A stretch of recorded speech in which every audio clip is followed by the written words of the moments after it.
Students, आज हम बात करेंगे एकाधिकार में भेद मूलक एकाधिकार में कीमत का निर्धारण। कीमत विभेद कब लाभदायक होता है। एक एकाधिकारी है, वो विभिन्न बाजारों में अपनी प्रोडक्ट को भी अलग अलग कीमतों पर बेचता है। तो एकाधिकारी को कब बाजार का पृथक्कीकरण करना, यानी कि अलग अलग बाजारों का विभाजन करना, उसके लिए कब लाभदायक होता है। इसके लिए ये ज़रूरी है कि क्यों जो एकाधिकारी है वो जिस बाज़ार के अंदर मांग की लोच है वो डिफरेंट है, अलग अलग, तो वो पृथक्कीकरण करेगा और वो ये देखता है कि किसी बाज़ार में बेची जाए उसका मार्जिनल कॉस्ट मार्जिनल रेवेन्यू के बराबर होना चाहिए। तो क्या करेगा, जिस बाज़ार के अंदर मांग की लोच है, जिस बाज़ार के अंदर मांग की लोच ज़्यादा है उसके अंदर मार्जिनल रेवेन्यू अधिक प्राप्त होगा, और जिसके अंदर मांग की लोच कम है उसके अंदर मार्जिनल रेवेन्यू कम प्राप्त होगा। इस प्रकार वो बाज़ारों का पृथक्की कम जो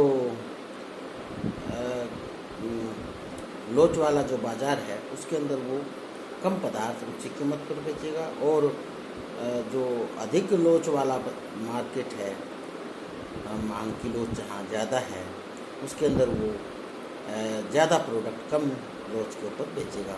तो उसका ये बताएं हम, वो दोनों बाज़ारों की जो तुलना करता रहता है, तो हम ये पता लगाने के लिए कि भी मांग की लोच में डिफरेंस होने का बाज़ार में क्या प्रभाव पड़ता है, मार्जिनल रेवेन्यू के ऊपर क्या प्रभाव पड़ता है।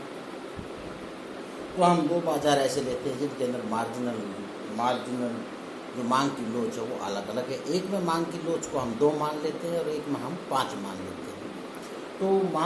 तो हमें पता लगाना है कि मार्जिनल रेवेन्यू जिसके अंदर मांग की लोच 5 है उसके अंदर कितना होगा, और जिसके अंदर मांग की लोच 2 है उसके अंदर कितना होगा। तो इसके लिए हमारे पास फार्मूला है कि marginal revenue is equal to MR is equal to AR into EB -1/EB। ये हमारे पास एक फार्मूला है कि मांग की लोच मार्जिनल रेवेन्यू है किसी बाज़ार के अंदर, वो ED -1/ED से पता लगाया जा सकता है। तो इस मार्केट के अंदर जिसके अंदर मान लीजिए हम ये कहते हैं कि प्राइस है दोनों बाज़ार के अंदर 10 रुपये रखा है, तो मार्जिनल रेवेन्यू क्या इन दोनों के बीच एक जैसा है। तो हम देखेंगे कि marginal revenue is equal to 10 into price कहें या AR कहें, 10 इंटू EB का मतलब था 2 माइनस 1 जो मार्केट A है। मार्केट के अंदर मार्जिनल रेवेन्यू क्या होगा, 2/1/2। तो इसके अंदर होगा कि 10 गुणा में 2 माइनस 1/2, यानी कि 2 5 10 5 रुपये होगा इसके अंदर मार्जिनल रेवेन्यू। और जो जिसके अंदर मांग की लोच 5 है उसके अंदर क्या होगा, इसके अंदर 5 रुपये आया, और जो दूसरे के अंदर क्या होगा जिसके अंदर मांग की लोच है 5 है उसके अंदर क्या होगा, 10 इंटू 5 माइनस 1/5। तो ये होगा 10 गुणा में 5 माइनस 1 4/5, 5 दूनी 10, 4 दूनी 8 मार्जिनल रेवेन्यू होगा। इसलिए जिसमें मांग की लोच कम है उसके अंदर प्राइस ऊंचा और सामान कम बेचेगा, इसमें मार्जिनल रेवेन्यू ज़्यादा है। तो इसका मतलब इससे स्पष्ट है कि बाजार A तथा B में कीमत लोच भिन्न होने पर दोनों में सीमांत आय भी भिन्न है। बाजार ए में सीमांत आय है वो 5 है और बाज़ार 5 है और बाज़ार बी में सीमांत आय है वो 8 रुपये है, 8 रुपये है। तो वो ए वस्तु, तो बाज़ार ए से वस्तु की इकाई कम बेचने से एक अधिकारी को 5 रुपये की हानि हो रही है और बाज़ार बी में एक इकाई बेचने से 8 रुपये की आय हो रही है। इस प्रकार एक अधिकारी को 3 रुपये का अधिक लाभ प्राप्त हो रहा है। एक अधिकारी बाज़ार ए से वस्तु को हटाकर बाज़ार बी में तब तक बेचता रहेगा जब तक दोनों बाज़ारों में वस्तु का सीमांत आगम बराबर नहीं हो जाता, यानी कि marginal revenue from A and marginal revenue from B बराबर नहीं हो जाता, तब तक वो मार्केट ए से वस्तु हटाएगा और बी में बेचता रहेगा।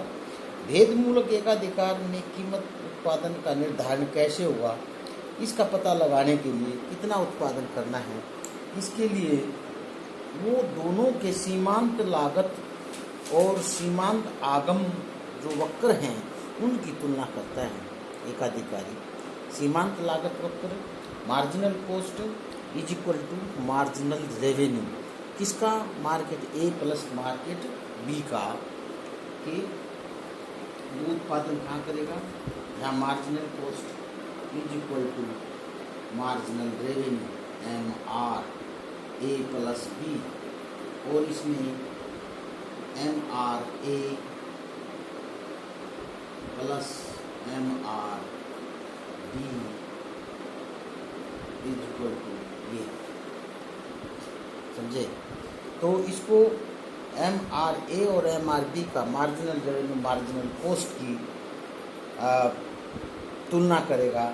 विभिन्न बाज़ारों में कितनी मात्रा किस कीमत पर बेची जाए, तो एकाधिकारी अपने लाभ को अधिकतम करने के लिए समस्त उत्पादन को सीमांत समस्त उत्पादन जो है उसकी सीमांत लागत को समस्त उत्पादन के मार्जिनल रेवेन्यू के बराबर करने की कोशिश करता है, यानी कि एम आर ए, यानी कि उसका वो है मार्जिनल रेवेन्यू ए का is equal to marginal revenue B का is equal to marginal revenue A plus B का is equal to marginal cost, ये यानी कि मार्जिनल रेवेन्यू इन दोनों का मिला के मार्जिनल कॉस्ट के बराबर हो, तो इतना उत्पादन वो इस प्रकार तुलना करता जाता है। तो भेदमूलक एकाधिकार में कीमत का निर्धारण कैसे होगा, इस चीज़ के लिए हमने क्या किया, यानी कि भेदमूलक में कीमत का निर्धारण तो वही होगा कि marginal cost is equal to marginal revenue.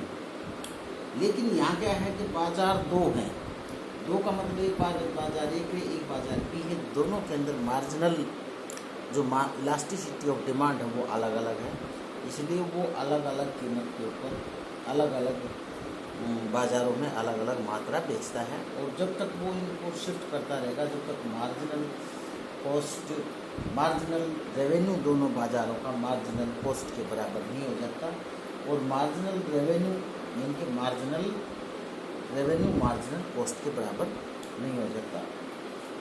तो इसको पता करने के लिए वो क्या करता है, अपना कंबाइंड मार्जिनल कीमत कैसे निर्धारित करेगा, वो कि वो कंबाइंड देखता है असर। कंबाइंड असर कैसे देखेगा कि मान लीजिए ये बाजार ए है, इसके अंदर मांग की लोच कम है, ये एवरेज रेवेन्यू, ये मार्जिनल रेवेन्यू एम आर, ये बाजार बी है, इसके अंदर ये मार्जिनल रेवेन्यू है, और ये, या हम इसको ऐसे करें कि ये मार्जिनल रेवेन्यू, ये मार्जिनल रेवेन्यू ए का ये ए है, मार्केट ए मार्केट के अंदर ये उसका ए आर, ये उसका एम आर, क्योंकि ये मार्केट रेवेन्यू, ये जो रेवेन्यू कर्व है इसके ज़्यादा स्टीप है, इसका मतलब है कि यहाँ मांग की लोच है वो कम है। फिर दूसरा, इनका आधारित ही लेवल पर लिया जाता है। दूसरी मार्केट है ये, इसके अंदर मांग की लोच ज़्यादा है, ये और ये AR एंड MR। तो तीसरा जो इसका जो मार्जिनल,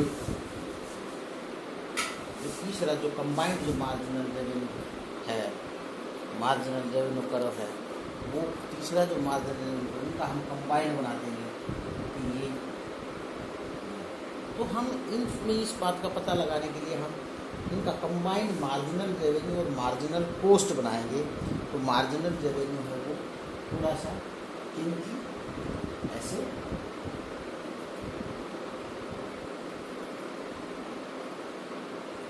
यूँ आता है, फिर इसके बाद यूँ लगता है। ये मार्जिनल रेवेन्यू करो A और B का हमने इकट्ठा कर दिया, इकट्ठा marginal revenue A plus B का, और ये मार्जिनल कॉस्ट है ये A प्लस B का marginal cost, MC marginal cost, उसका टोटल उत्पादन का जो मार्जिनल कॉस्ट है और मार्जिनल रेवेन्यू ये बराबर हो गया यहाँ। तो यहाँ इतना इस मार्जिनल रेवेन्यू के ऊपर वो टोटल उत्पादन इतना करेगा, और इस मार्केट के अंदर वो उसका उत्पादन है वो इतना वो क्यों होगा, और वो प्राइस है वो इतना लेगा। इस मार्केट के अंदर उत्पादन है वो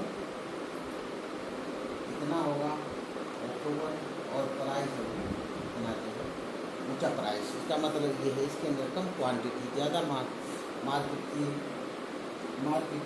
और A प्लस B। तो इस प्रकार वो मार्जिनल रेवेन्यू की तुलना मार्जिनल कॉस्ट से करता है पूरी मार्केट का, और ये इन दोनों बाज़ारों में जब तक शिफ्ट करता रहता है जब तक इस बाज़ार का मार्जिनल रेवेन्यू इस बाज़ार के मार्जिनल रेवेन्यू के बराबर नहीं आ जाता। तो वो combined marginal revenue combined marginal cost से तुलना करके इस प्रकार इन अपने दो बाज़ारों में इस चीज़ का अपने उत्पाद का विभाजन करता है। आगे एक तरीका है डंपिंग। डंपिंग किसे कहते हैं, डंपिंग के ऊपर हम बात कल करेंगे।